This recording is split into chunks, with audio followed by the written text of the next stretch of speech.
when Julian's dad, the CEO, leaned across the conference table and whispered, "How did you know that?" His breath smelled exactly like the expensive single malt he'd drunk an hour earlier, while openly mocking my initial suggestion. The entire room, 7 highly paid consultants and 2 silent lawyers, had fallen completely silent, watching the sudden terrifying shift in power dynamics.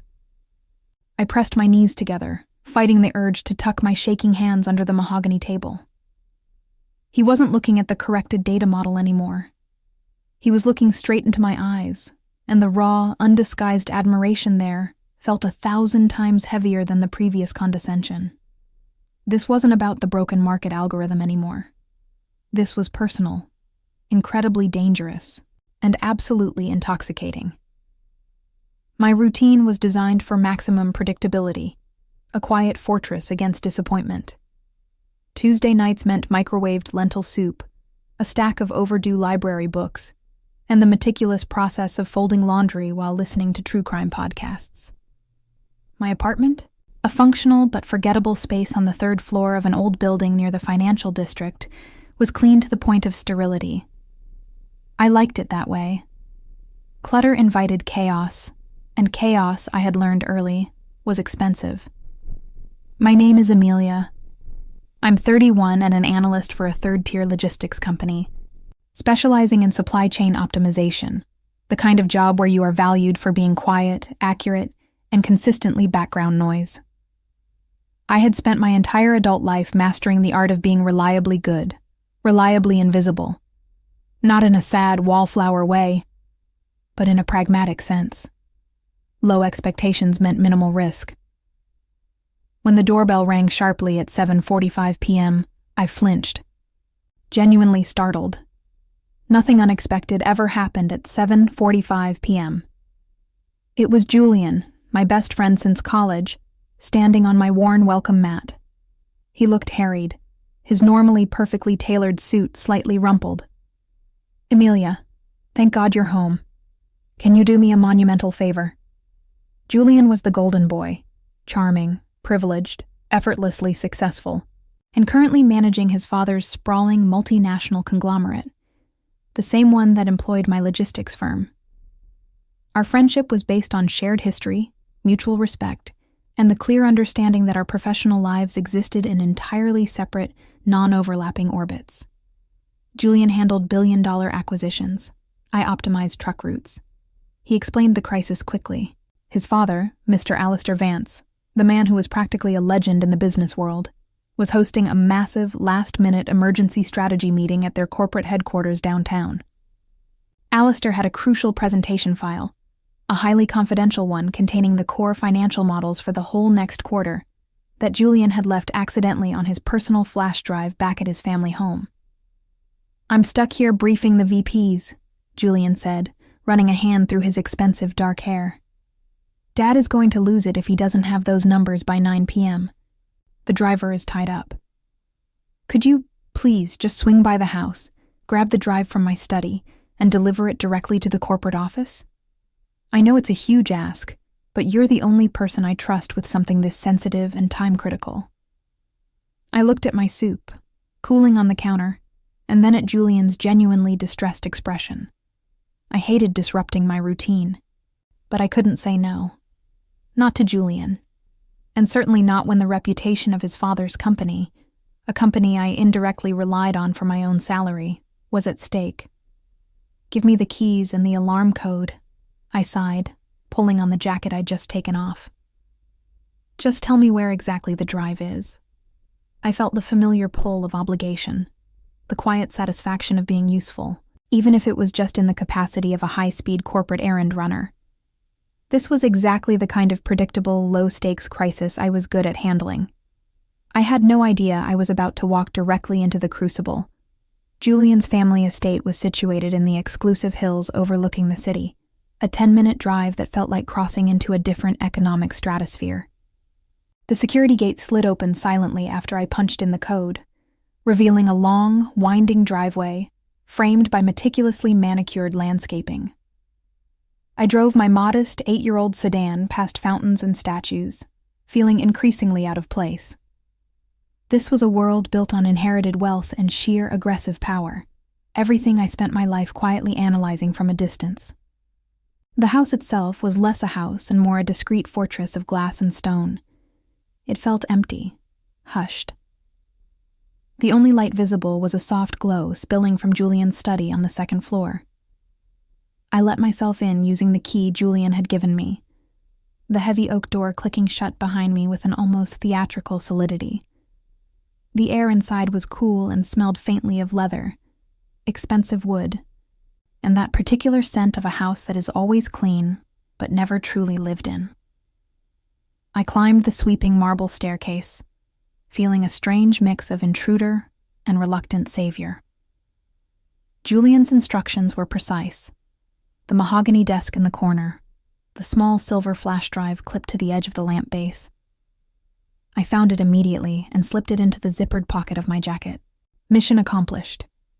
Total time inside, less than 3 minutes. I was turning to leave when I heard a sound from the adjacent wing, a low, rhythmic thump like a heavy bag being hit. Curiosity, a weakness I rarely indulged, tugged at me. Julian hadn't mentioned anyone else being home, but given the urgency, I assumed one of the household staff might be securing the house. I walked toward the sound, finding myself in what appeared to be a vast, glass-walled gym overlooking the city lights. And there he was, Alistair Vance. He was far from the impeccably suited, dominant figure I usually saw in business journals. He was stripped down to running shorts and a faded gray t-shirt, sweat glistening on his broad shoulders and the thick cord of muscle along his back as he hammered a heavy punching bag. He was 30 years Julian's senior, but the intensity in his movements made him seem ageless. He moved with a brutal, focused efficiency. He didn't see me initially. I stood frozen in the doorway, suddenly aware of the intimacy of the moment. The power he wielded in boardrooms was now translated into sheer physical force, a primal tension that was deeply unsettling. He stopped abruptly, gasping for breath, grabbing a towel from the rack. When he finally turned, his eyes, usually sharp and guarded, were momentarily unfocused, the dark centers blazing with residual adrenaline. He saw me, and that raw, exhausted look vanished instantly, replaced by the cool, hard mask of the CEO. I felt the heat rising in my own cheeks, embarrassed to have witnessed his moment of untamed release. I wasn't supposed to be here. I was just the transport. "Emilia," he said, his voice deep and slightly rough from exertion. He checked his expensive wristwatch. "You're early. Good." He didn't ask what I was doing or how I got in. He simply accepted my presence as an inevitable consequence of his son's error.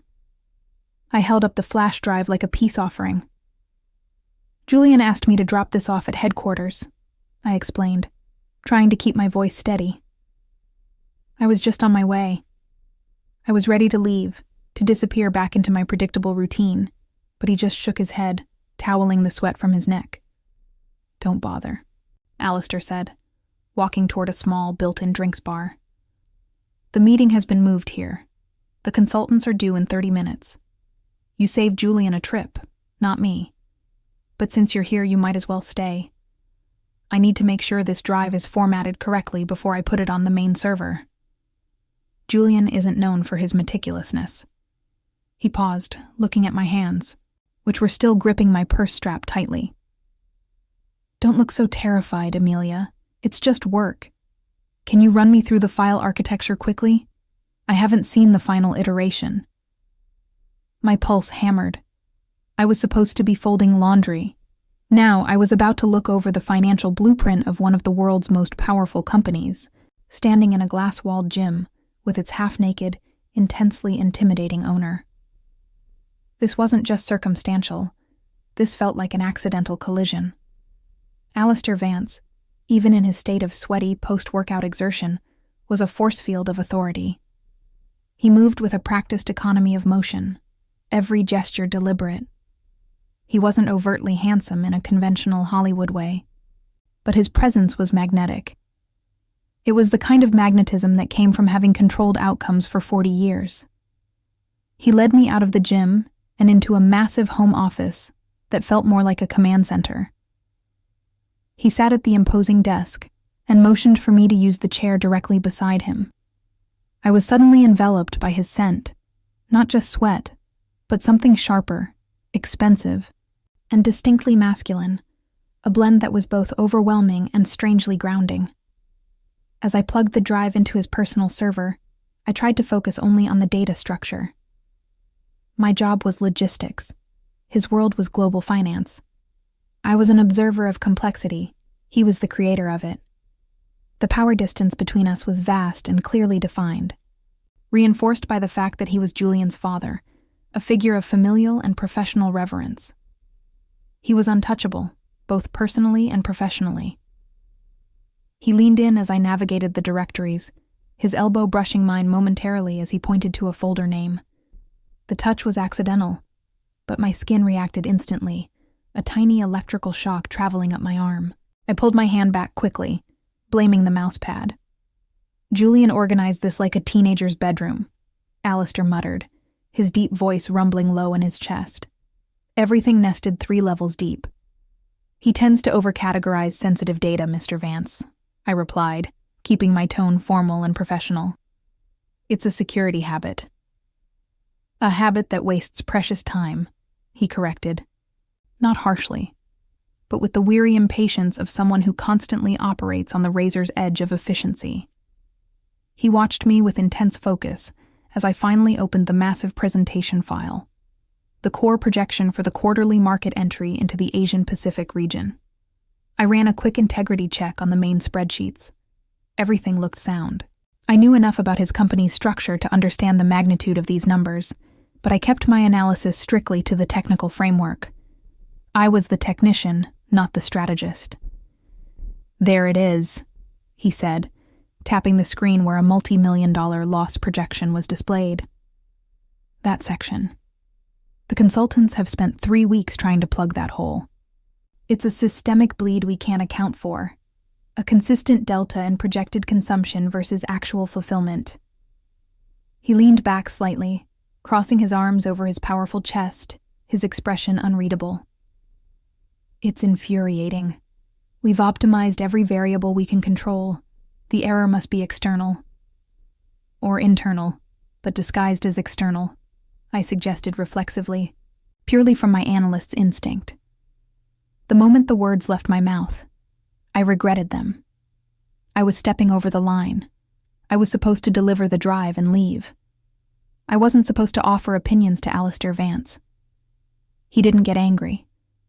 He simply looked at me, a sharp, penetrating stare that seemed to peel back my layers of professional reserve. There was a challenge in his eyes, but also something else, a flicker of genuine interest that made my heart stutter. "Explain," he commanded, the single word cutting through the quiet office. I knew I couldn't back down now. He demanded competence, and retreating would be seen as weakness. I straightened in the chair, pushing down the sudden, profound awareness of his physical proximity and his superior status, and focused entirely on the data model that was my only shield. The consumption data in the secondary markets, I began, my voice clear despite the tremor in my chest. The model assumes a standard 3-week inventory cycle based on historical figures for that region. However, if the local distribution centers are prioritizing specific retailers, the ones marked Tier A, and holding stock on the Tier B partners, the consumption data gets skewed. You don't have a systemic bleed. You have an artificial bottleneck being created by the local manager's prioritization metrics. Alistair didn't interrupt. He simply listened, his gaze fixed on my face, not the screen. His stillness was far more unnerving than any aggressive questioning. I explained the logistics logic, the minute details of inventory rotation that were my daily bread and butter, but were apparently invisible to the high-level strategists. When I finished, the silence in the room stretched, thick and suffocating. I waited for the inevitable. Dismissive correction, the moment he would remind me that I was a specialist in trucks, not macroeconomics. Instead, Alistair leaned forward slowly, resting his forearms on the desk. Julian told me you were good with numbers, Amelia. But this is a level of granularity his consultants completely missed. They're focused on global trends. You're looking at the dust on the warehouse floor. That was the moment the discomfort started. Not professional discomfort, but a sudden visceral recognition that he saw my competence, really saw it. And it seemed to hold an unexpected appeal for him. But the local managers are supposed to follow the standardized distribution protocol, he mused, tapping his finger against the wood. Why would they intentionally create a 3-week delay for the secondary markets? It's not intentional sabotage, Mr. Vance, I said, trying to regain the distance. It's efficiency based on the wrong key performance indicator. If their bonus relies on moving volume quickly through Tier A, they will starve Tier B, even if it hurts the long-term penetration numbers. It's human nature, optimizing for the metric that benefits them most, not the company. Alistair let out a short, dry laugh, but there was no amusement in his dark eyes. Human nature, my greatest enemy and my only asset. He looked away from the screen, turning his entire attention to me. His eyes scanned my face, searching, assessing. It wasn't a flirtatious look. It was the look of a predator who has found a completely unexpected and intriguing puzzle piece. You came here to drop off a file, he stated, his voice dropping an octave. And now you're solving a multi-million-dollar inventory failure that my entire strategy team has been agonizing over for weeks. I mocked your initial suggestion to Julian this afternoon, you know that. I told him it was amateur logic. My cheeks burned. Julian had mentioned his father had dismissed my input earlier, an offhand comment I had instantly absorbed as proof of my own unimportance. Hearing it from Alistair directly, now, after he had just acknowledged my accuracy, was strangely destabilizing. I only looked at the data model, sir, I murmured, wanting desperately to retreat into my professional shell. No, Amelia, he countered, his voice sharp and suddenly intimate. You looked past the data model. You saw the human weakness driving the error, and that is a skill few possess. He held my gaze for a beat too long. The silence was thick, filled with the hum of the server and the unspoken reality of our strange, sudden proximity. I felt a confusing mix of validation and profound unease. Why was he looking at me like that? Was he just admiring the solution? Or was he admiring the person who delivered it? I felt the need to apologize for being right, just to put the walls back up. The phone on Alistair's desk buzzed, disrupting the heavy silence. He dismissed the call without checking the screen, keeping his eyes on mine. The action was deliberate, prioritizing the conversation we were having over the demands of his empire. The consultants will be here any minute, he stated, his voice now lower, carrying a hint of fatigue that hadn't been there before. He sighed, the sound heavy, and rubbed the bridge of his nose with his thumb and forefinger. In that tiny moment, the CEO facade crumbled, revealing the exhaustion underneath. He looked less like a titan of industry and more like a man who hadn't slept properly in weeks. You know, Amelia, he continued, speaking almost to himself, the words rough around the edges. Every single person who walks into this house or into my office is here to ask for something. Money, advancement, approval, a piece of the pie. Even Julian, bless his heart, is constantly seeking my validation for his next big move. I spend 20 hours a day being Mr. Vance, the solution provider, the final authority. He paused, looking down at his large, powerful hands resting on the desk. And you. He lifted his gaze back to mine, and the vulnerability in his eyes was staggering. It wasn't a plea for sympathy, but a simple, stark confession of reality.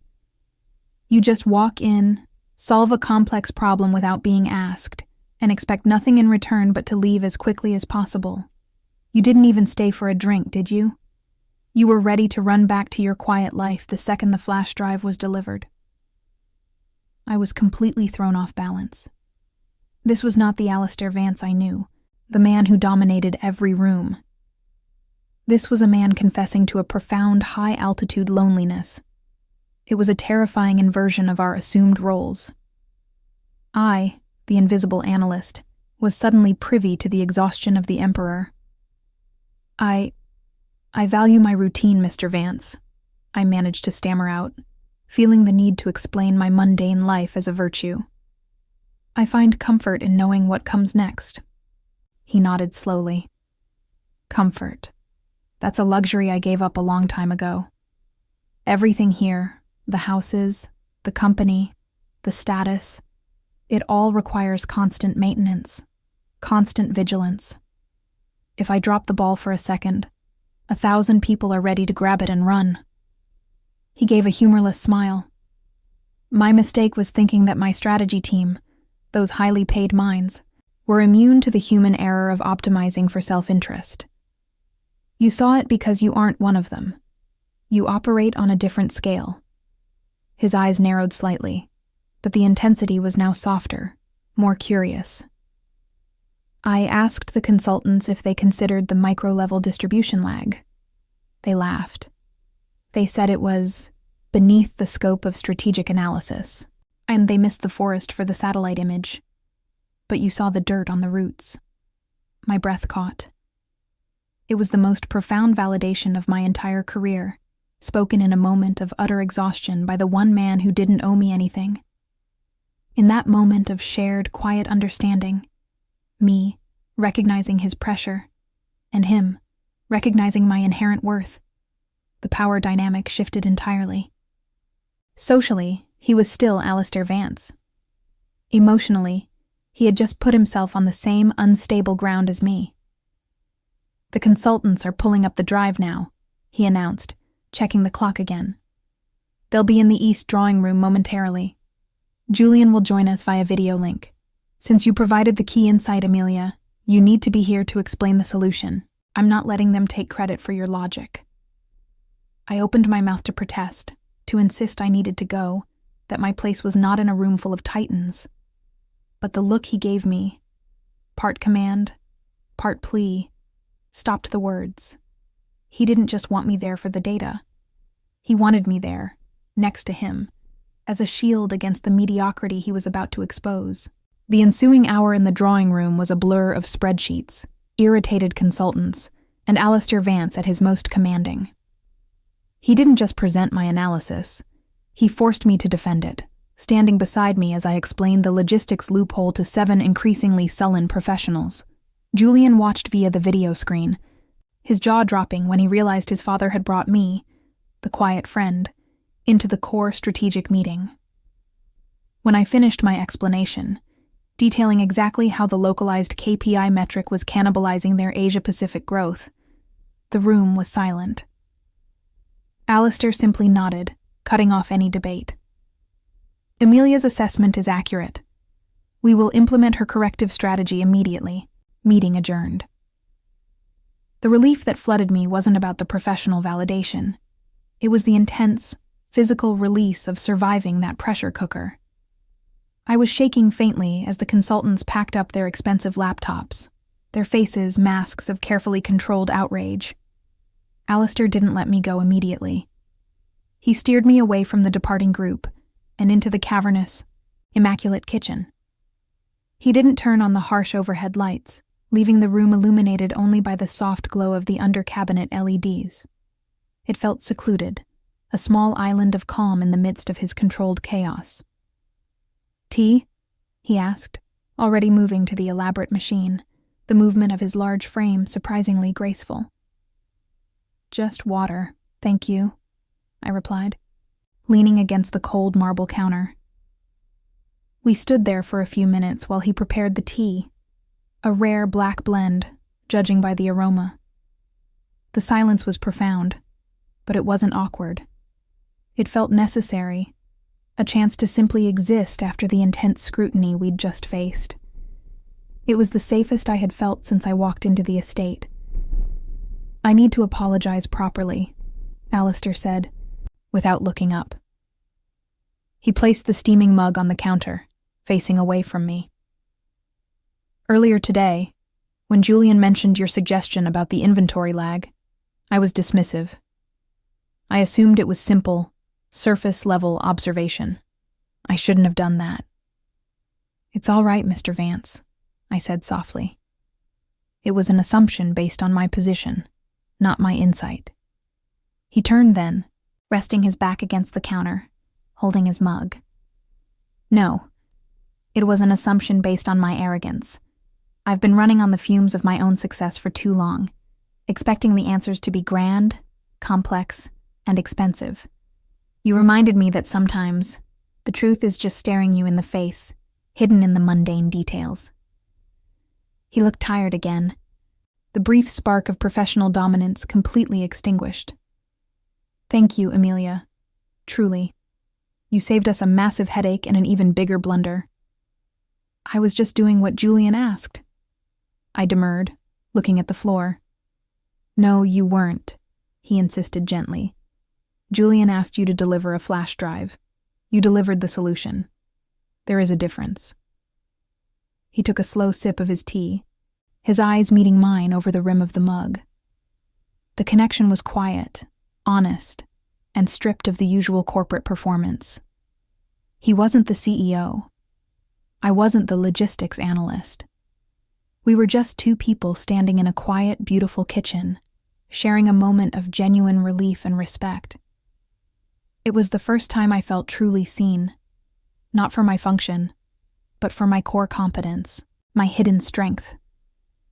I realized suddenly that I didn't want the silence to break.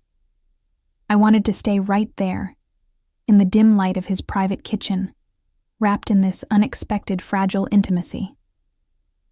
The warmth of the kitchen, combined with the profound acknowledgement I'd just received, was dangerous.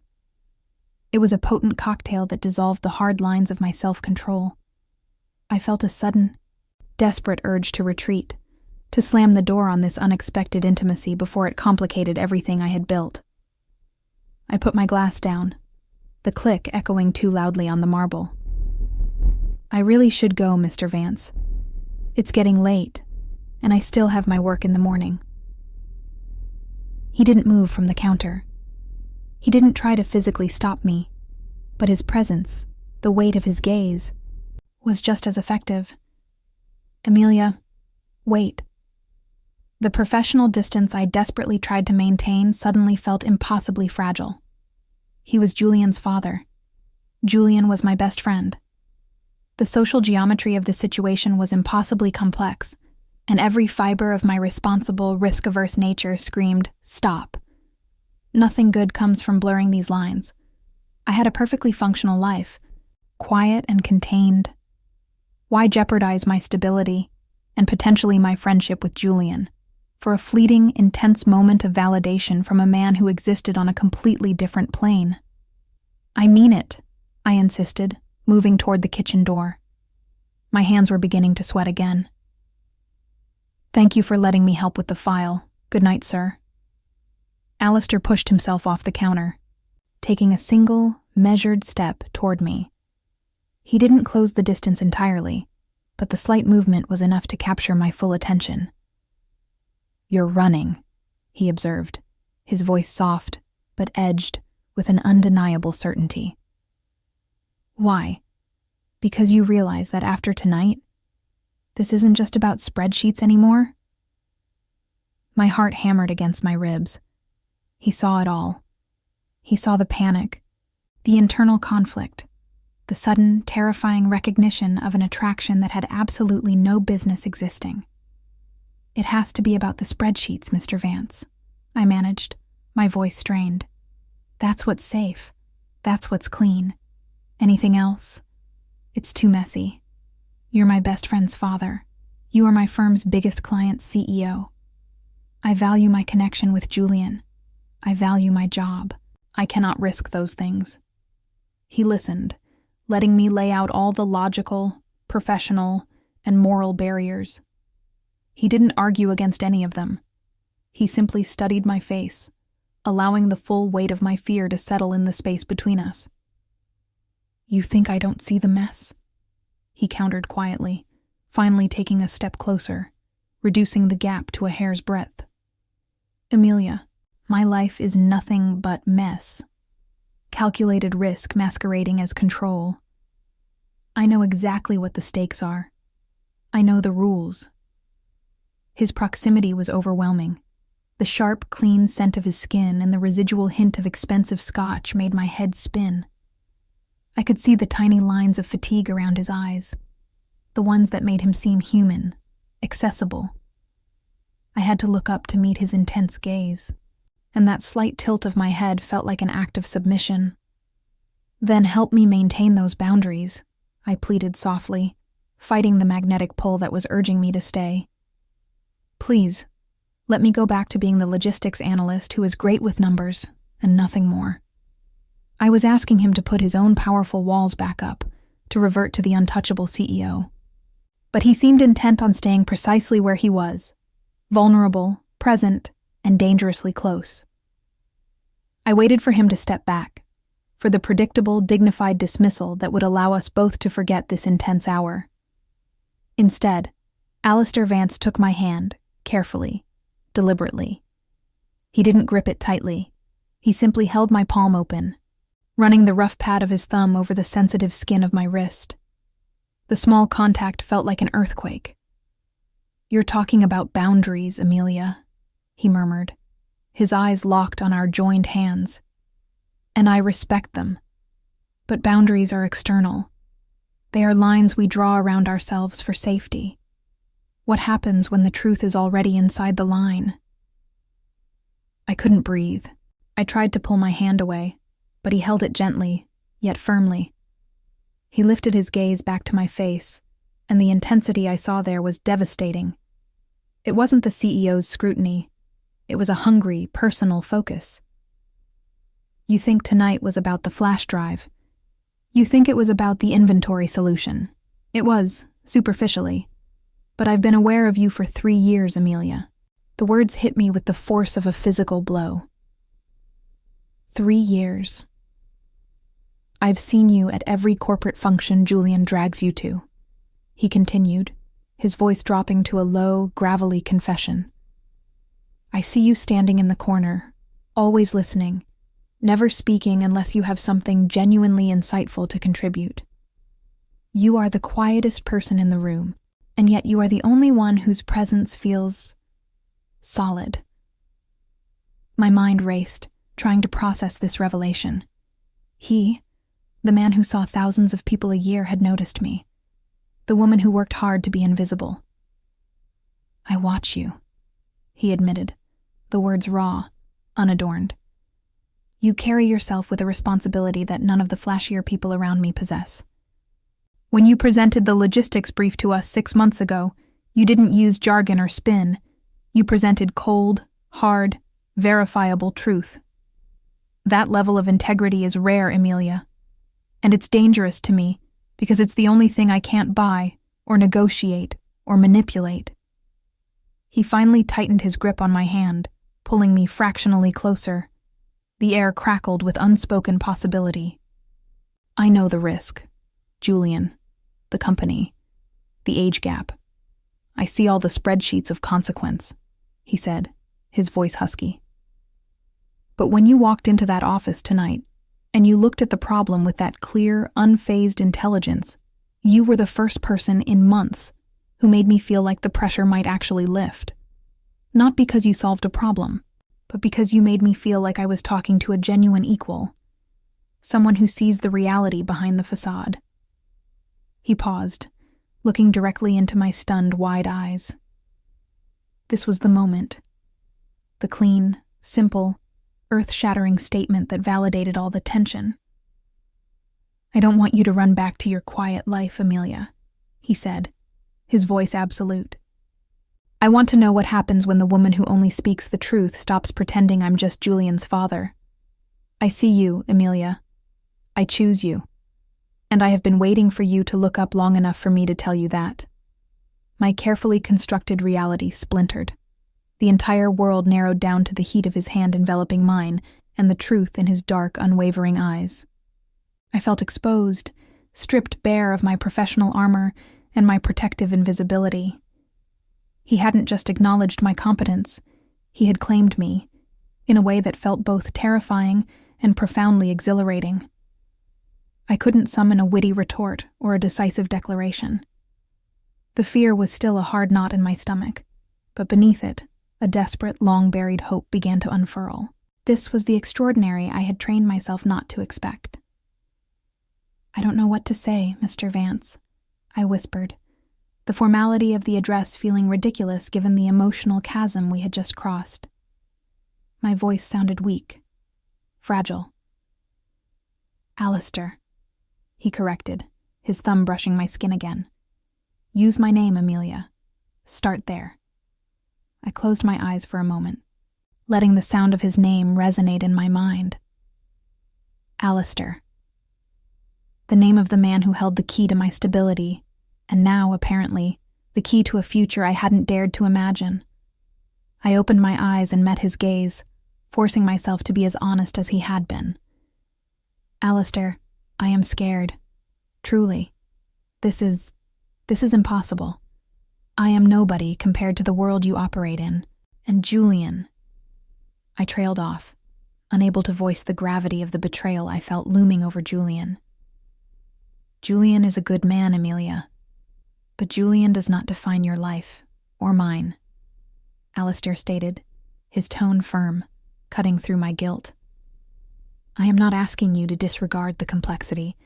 I am asking you to admit that complexity doesn't negate the truth. Do you feel this too? This pull?" I couldn't lie. Not to him. Not after he had seen me so completely. "Yes," I breathed out, the single word an admission of defeat and surrender.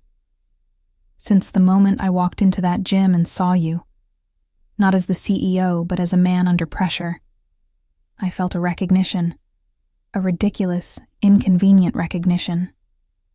He smiled then, a small, genuine curve of his lips that softened the hard edges of his face. It wasn't a triumphant smile, but a relieved one. "Ridiculous, inconvenient truth," he repeated, leaning in slightly, his scent. Baunelia mixed with raw leather and something sharp, almost like cedar, filling my senses. "That's usually the starting point for anything worthwhile, Amelia. I don't need bravado. I need your honesty. Tell me you won't turn your back on this just because it doesn't fit the expected metrics." I looked at my hand in his, then back up at his unwavering face. I could walk away, go back to my lentil soup and predictable routine, and be safe, if silently miserable. Or I could take the terrifying leap of accepting that I had been chosen, not for what I could do for him professionally, but for who I was when I thought no one was watching. "I won't walk away," I said, the words a sudden, fierce decision. I felt a surge of adrenaline, the kind that only comes when you shatter your own safety measures. "I don't know what this is, or where it goes, but I can't deny that you saw me. And I can't deny what I feel right now. I'm scared, Alistair, but I choose to see what happens next." Alistair didn't rush the moment, didn't exploit the vulnerability I had just exposed. He simply held my hand, his dark eyes intense, absorbing my choice. The small private smile returned, deeper this time, a silent acknowledgement of the profound risk we were both accepting. He finally released my hand, but the connection lingered, an invisible tether between us. "Come with me, Amelia. There is a small balcony off the study. I want to watch the city lights with you, just for 5 minutes before you go home. No more talk about inventory or corporate strategy. Just the view." He led the way back through the quiet halls, his exhaustion seeming to have vanished, replaced by a controlled energy. We stepped onto the small, secluded balcony. The city sprawled below us, a dazzling, terrifying grid of opportunity and ruthlessness. From this height, my own small third-floor apartment was just a forgotten pinprick of light. He stood beside me, not touching, but close enough that the warmth radiated off his body. We looked out at the lights together, sharing the vast silence of the night. It felt like the end of one chapter and the hesitant beginning of another. A fragile, unspoken promise hanging in the cool night air. "It's beautiful, isn't it?" I murmured, looking not at the city, but at the reflection of the lights shimmering in the glass of the window, seeing our two figures outlined there, the Titan and the analyst, standing shoulder to shoulder. "It is," Alistair agreed, his voice a low rumble beside my ear. "But it's just lights, Amelia. Distraction. The real beauty is always in the details you have to look for." He turned his head and gave me a penetrating look. Like the flaw in the logic, or the honesty hidden beneath the layers of protection. He didn't need to say more. I understood. We had found something true beneath the pretense, and now the challenge wasn't finding it, but figuring out how to protect it in a world designed to tear such inconvenient truths apart. I knew, as I finally walked toward the door and back toward my mundane life, that it wasn't mundane anymore. The lentils would still be cold, the laundry still waiting, but the quiet solitude of my apartment would now be filled with the echo of his confession. The invisible analyst was seen, and that sight had changed everything. Alistair didn't follow me to the front door. He just stood in the hallway archway, a powerful silhouette against the dim light, watching me go. "Good night, Amelia," he said, the sound of my name on his lips now carrying a proprietary warmth that made my knees weak. "Good night, Alistair." I stepped out into the night, the heavy oak door closing behind me. I had left the flash drive, but I had carried away something infinitely more valuable and infinitely more dangerous. The risk was real, the path unclear, but the choice had been made. I would see what happens next. If you thought Amelia's ability to solve the multi-million-dollar puzzle under pressure was intense, wait until you hear the real-life confession of how Alistair's intensity completely overwhelmed her in the weeks that followed. The corporate world is cutthroat, but this kind of power romance, it's a completely different level of danger. Hit the like button if you believe Amelia deserves to be seen, and subscribe to hear the rest of the story, especially what Julian does when he finds out. Did they manage to keep their secret hidden? What was the true cost of their choice? Tap here to watch the next chapter now.